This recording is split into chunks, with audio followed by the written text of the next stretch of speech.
Hey everyone, welcome back to the channel. If you are new here, I am Sanjay and today we are diving deep into something that affects literally every person watching this video. Your brain's relationship with dopamine in the digital age. Now take a moment to check in with yourself. Are you able to sit in stillness for 5 minutes without dabbing your phone?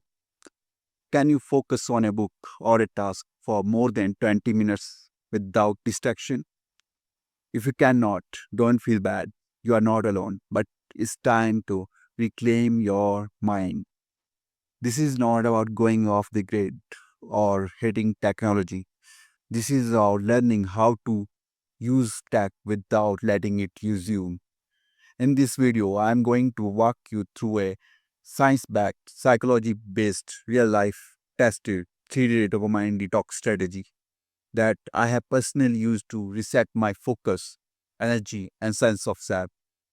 No fluff, no woo woo, just neuroscience, habit design, and real transformation. Let's dive in. Moving with first one. What is dopamine and why are we hooked? Let's first understand dopamine.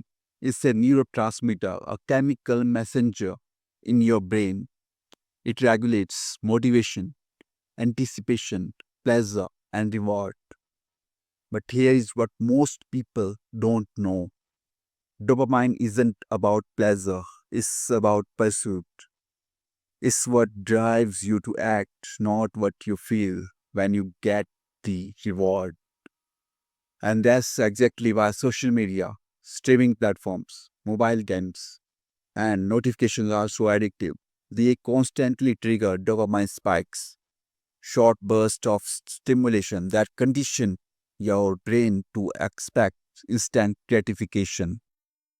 Studies show that every time you check your phone, even without a notification, your brain is looking for a potential hit of reward. It's the same mechanism used in slot machines. The variable reward schedule is what keeps gamblers and users hooked alike. Over time, this creates a feedback loop. The brain gets flooded with dopamine, then start put downregulate, meaning it needs more stimulation to get the same effect. You feel restless, unfocused, and chronically unfulfilled. The worst part, these patterns are not your fault. They have been engineered by billion-dollar attention economies. Moving with next one. Day 1. Remove triggers plus prepare your mind. Day 1 is all about taking back control of your inputs. This is when you declutter your environment and remove digital temptations. Think of this as clearing the static so you can hear your own thoughts again. First step, digital notification audit. Go through your phone and silence, disable or uninstall anything that creates unnecessary interruption. Second, grayscale mode plus app blockers. Make your phone less visually appealing. I use apps like of digital well-being and freedom to block access during focus times.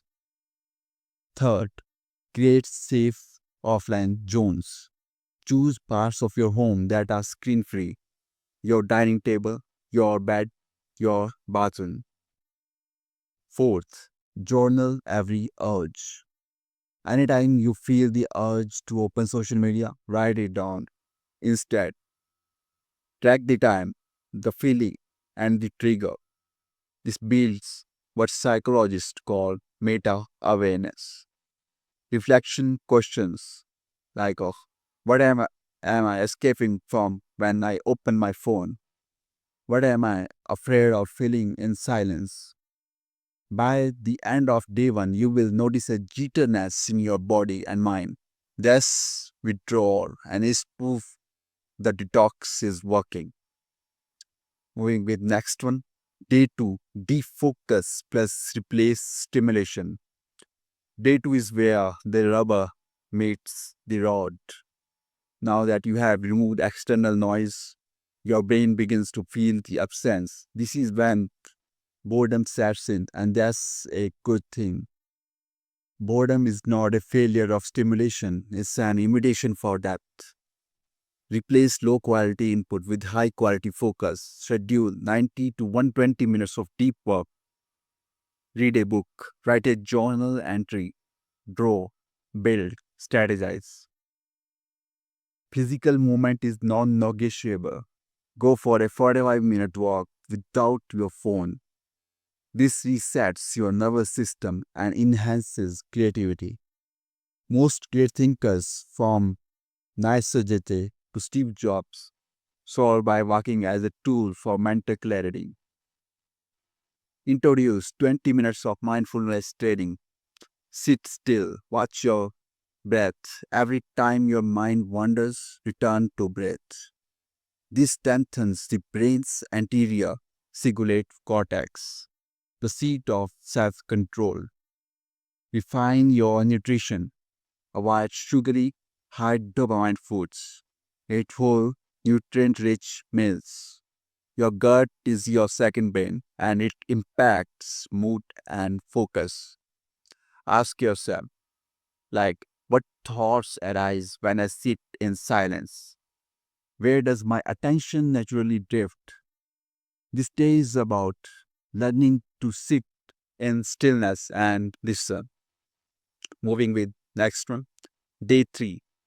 Rebuild reward system plus reinvent identity. This is the integration day where you turn detox into transformation. Reintroduce pleasure mindfully.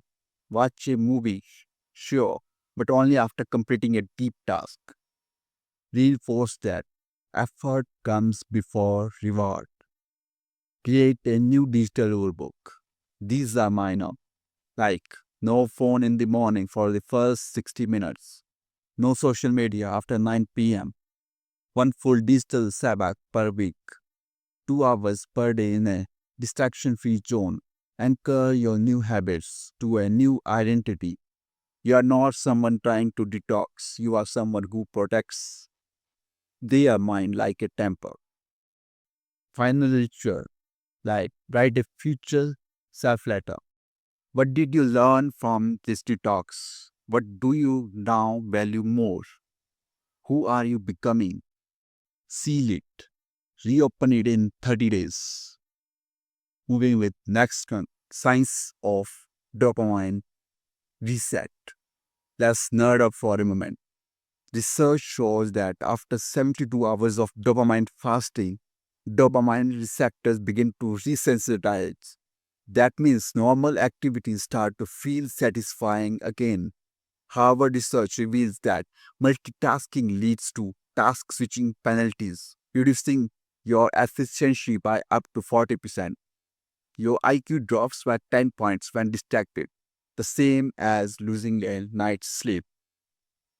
A UCLA study found that digital overstimulation shrinks gray matter in the brain's executive function areas, affecting memory, decision making, and emotional control. When you stop overstimulating, you expand your ability to feel joy from simple things, a walk, a conversation, a problem solved. So, what's next? Now it's your turn to try 3-day dopamine detox. Don't overthink it, just begin.